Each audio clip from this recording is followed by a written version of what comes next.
And welcome. My name is Noah Deer, and today we're going to be going over function notation, functions in symbolic form.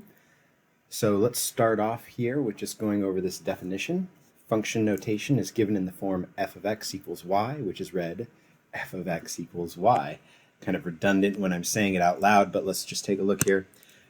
I've got scrolling issues, apparently. That's what I got. No, and now I'm not even on the highlighter. There we go. Okay, this reads f of x equals y. So we put f parentheses x close parentheses equals y. And we read that f of x equals y. So let's look at a couple of key components here. F is the name of the function. It's not a number. This is not multiplication, right there, right? That is not multiplication. This notation does not work this way.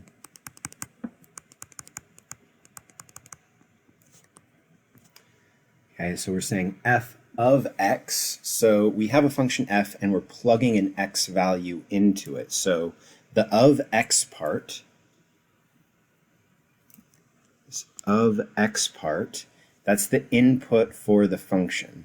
So if we write f of, and you leave it blank inside the parentheses, here we're saying f of, and then we haven't said anything after that. We haven't said what the input is. We aren't inputting anything in. So if I write f of x, I'm saying that we're inputting x into the function f. So a nice way of kind of writing this out is by drawing a little picture here. You can say I've got a little function box. So this is the function f, and this is the input slot. And then we have an output coming out the right side. So we're going to input like an x value, and we're going to output a y value into the function f. So again, f is not a number, it's the name of the function. It's like if you had a Xerox copier, not to be sponsoring Xerox by any means, but just as a quick example, then Xerox is not doing anything to the paper, it's just the name of the machine that you're putting the paper into, right? So you input a piece of paper, it copies it with all of its gadgets and gizmos inside, and then it outputs a y value. So we input something into the parentheses. It's like putting something into the machine, and the parentheses is the input slot. So this right here is the input slot. And then the function f will do its operations to then give you an output. Oh, we got a little typo. Let's fix that right now while we're live. Bam, bam, bam. Oops. Whoa, why is it doing that?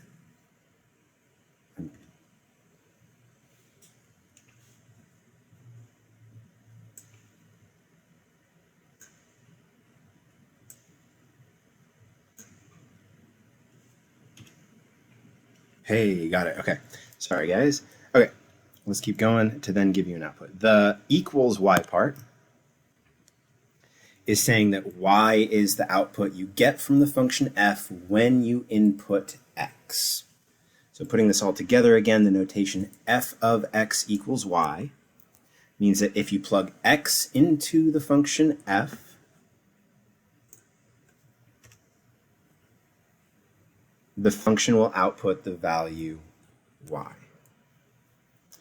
Note also that since f of x equals y, this is implying that f of x is the output without having mentioned the variable y. If I just write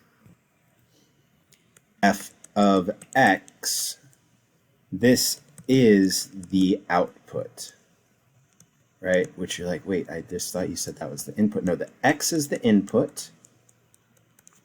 F of x is the output. So after I plug something into f, then the f of x notation equals the output value, whatever that may be, even if we don't know what it is. And we'll see that in the example below here. I'll kind of come back around to what I'm trying to say here. Remember, x is the input, which you put into the parentheses. F of x is the output after having plugged in x. And f of x equals y, which is the output. So f of x is the output, and it equals the y value that you're getting as the output. Okay. This all feels very abstract still. Let's get to some examples straight away here.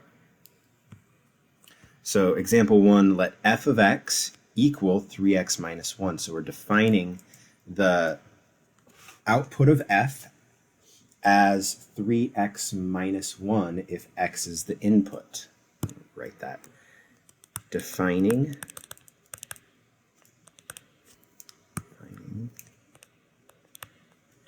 the output of f to be 3x minus 1 if x is the input.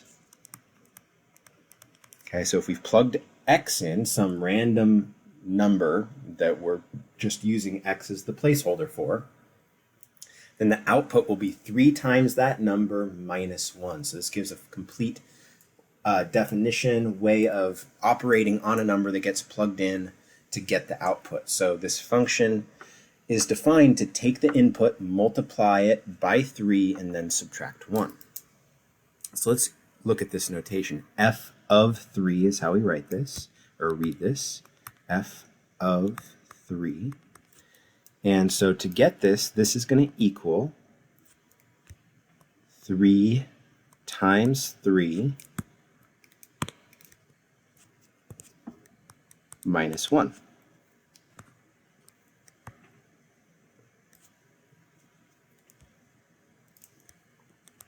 So this is 9 minus 1 equals 8. So f of 3 equals 8. This is saying for the function f, if you input 3, you output 8. F of 3 is the output of f when you plug in 3, and it equals 8.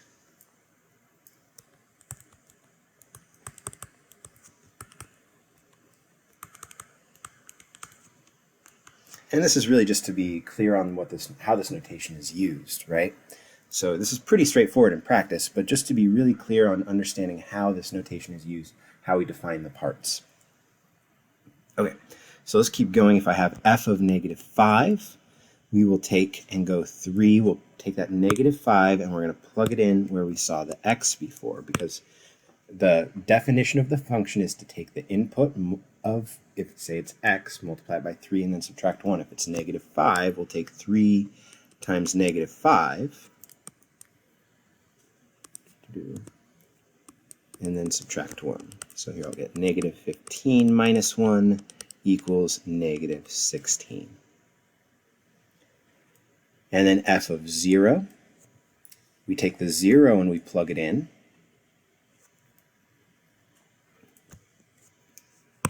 For the x was just the placeholder for any input. 3 times 0 is 0 minus 1, and we get negative 1 out of this. So I want to describe this one more way before we do another example. And that is to say that if I write the point 3 comma 8, this is really saying the same kind of thing, that the input is 3, and 8 is the output, right? So these are two different notations that kind of say the same thing. 3 is the input, 8 is the output. The function notation f of 3 equals 8, this is nice because it tells us which function we're talking about. In practice, say we're doing computer programming or just working on any project that has multiple functions. It doesn't have to be computer programming. I mean, we could be doing, statistics. We could be doing like research on plant growth, and we could have different functions that are modeling different things that are going on in the nature around us. Whatever it is that we're studying, we could be using functions to be talking about the things that we're studying. And if we have multiple functions that are being used, then having a name for each function that we can reference to be talking about which function we're using is a nice thing to have. So point notation is great, and we use it all the time. Function notation has its own benefits, is what I'm trying to say. The second one, f of negative 5 equals negative 16. So that's like negative 5 is the input, negative 16 is the output. For the last one, the input was 0. F of 0 equals negative 1. So negative 1 is the output when the input is 0. Okay, let's do one more here. Oh, a couple more. Oh yeah, because we definitely want to talk about that situation. All right, so here we've got, if t is the input, if we're inputting t, then we'll take that value, we'll square it, then multiply it by negative 2. We'll also multiply it by 3, and we'll take those two values and add them together and then add 5.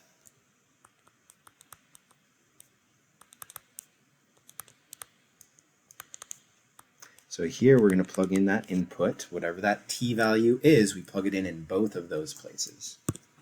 So g of negative 3 is going to be negative 2 times negative 3 squared plus 3 times negative 3 plus 5. And we work through the arithmetic here. Negative 2 times negative 3 squared is negative 3 times negative 3. The two negatives cancel to give us a 9. And 3 times negative 3 would be a negative 9, and then bring down the plus 5. Negative 2 times 9 is negative 18. Bring down the minus 9 and the plus 5. So I need to do that multiplication first, and now I'll just start combining all of these. Negative 18 minus 9 is negative 27. Then we need to add the 5 still, so negative 27 plus 5 is negative 22.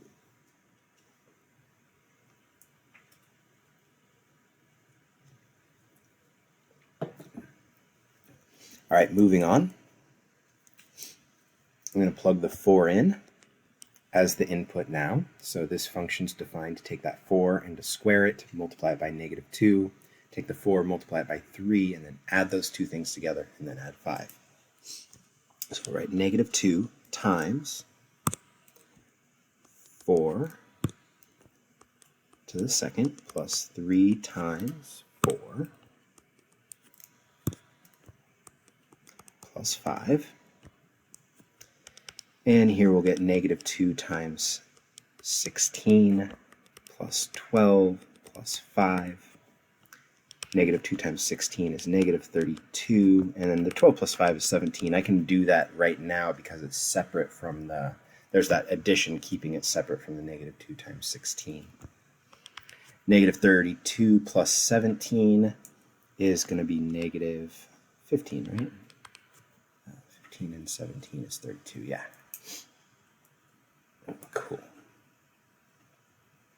All right, let's do one more with this function named g. And we're going to do this one with fractions, so we'll just be getting a little practice with some fraction arithmetic in here, also important. Let's note the word evaluate here. To evaluate, and I've used this in the last problem as well, this means to plug an input in to get an output.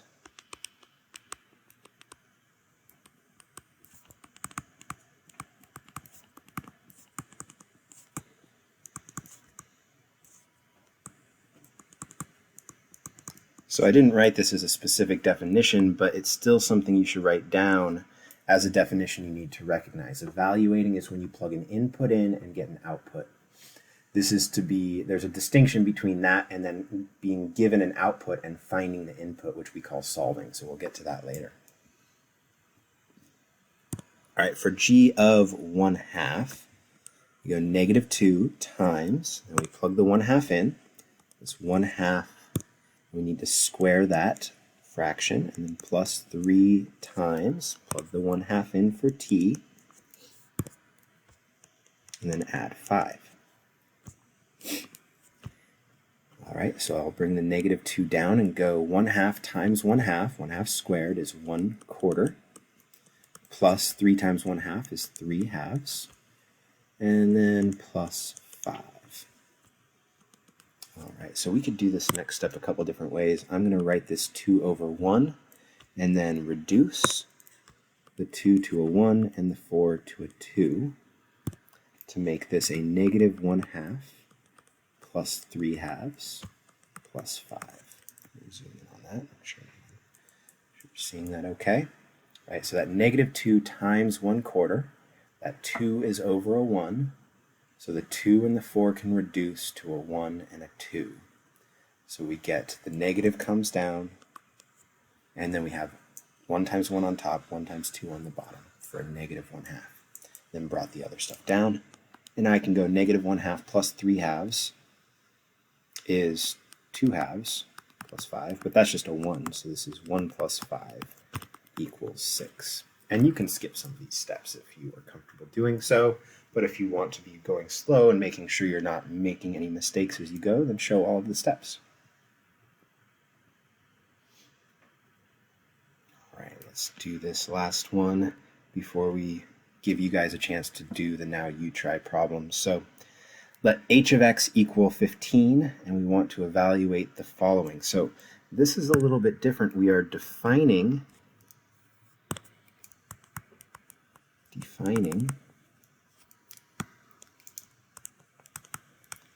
h so that if you input any x value, you get 15. That's what this is saying, right? There's no x on the right side. There's no x over there. So no matter what x we plug in, the right side is always 15. If I input any value for x, I will always get out 15. So this is actually really easy when we understand that that's what that's saying. So really make sure you're keying in on what I'm saying here, and to show it, if I plug in negative 7 into the function h, then the output is 15.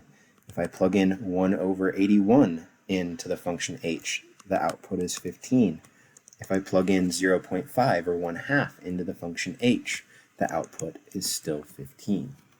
So this is a horizontal line.